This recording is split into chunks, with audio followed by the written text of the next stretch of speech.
Ir jeigu taip vyksta, tu turi šitam gyvenime galimybę arba sustot po pasirinkimo vis greičiau ir palikti tokį santykį.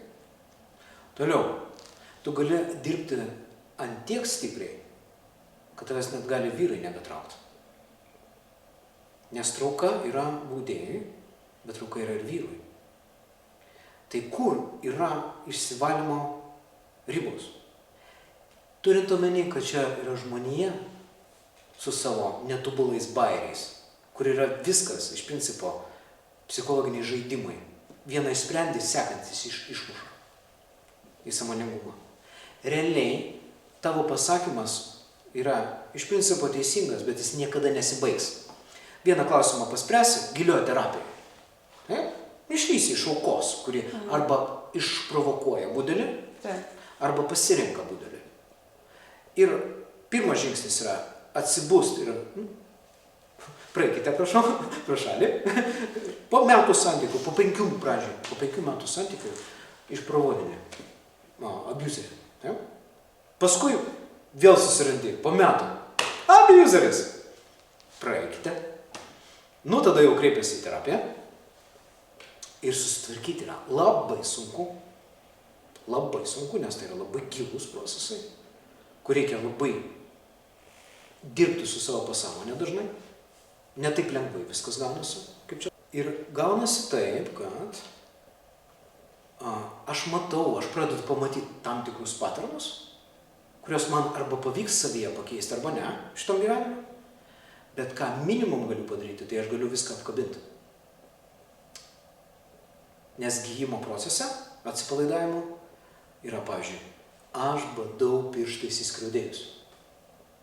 Ir kol tu jo neapkabinsi to skriaudėjo, sapne, kaip pabaisas, išvyti. Eini į pabaisą ir leidasi suvalgomas, bet su meilė apkabinėja ir baigėsi. Kaip yra anekdotas.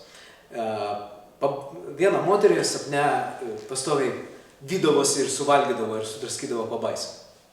Nu ir jinai vėl naktis, vėl sapnuoja, pabaisa bėga paskui ir jinai sustoja ir pradeda ant jo tos pabaisos klykti. Kodėl tu mane kas naktį vėjėsi? Kodėl tu mane sudraskai? Ką su tavim čianais negerai? Pabaisa sustoja, ką susigalvo, sako. Iš kur aš žinau, čia tavo sapnas? Ne mano. Ir tame gijimo procese, kai pamatai, kad nori sužaisti išgijimą toj vietoj, tu paprasčiausiai pradedi ieškoti atsakymų, kaip tą padaryti. Ir būna gaunas, bet patikėk manim, aš esu matęs, kur jaunutė siela. Gyveno savo miestelėje, plėkėsi su vyru ir togul plėkėsi sveikatą. Paprasčiausiai, toks sąmonės lygis, tokia patirtis bus. Tai yra charakteris yra likimas. Iš tikrųjų, sąmoningumas ir charakteris yra likimas. Tai jeigu aš traukiu kažkokią tai kategoriją, su kuria aš nebenoriu turėti sąveiką šitam gyvenime, pirmas dalykas, kas tavęs klausia, gal tau skirta likimo, ir apkabini ir paprasčiausiai džiaugiesi šitą patirtim. Minimum problema yra tokia. O paskui, kaip galim sudžiazuoti, kad tai pakeisti. Ir tai yra kelionė su daugybė informacijų, su paieškų, su vedlių kaitaliojimu, su mokyklų kaitaliojimu, su atradimais ir klaidom. Ir galbūt pavyks. Ir gal gyvenimo gale pasakysi, mano dėdas normalus, iniciatyvus, pavyzdžiui. Jeigu reikia pasikus, pavyzdžiui, vyras ir aš noriu iniciatyvus vyro patirties.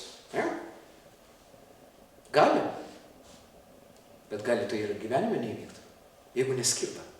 Aš esu nuo staigių pasikeitimų iki visiško nejudėjimo. Pas žmonės yra visiškai skirtingai.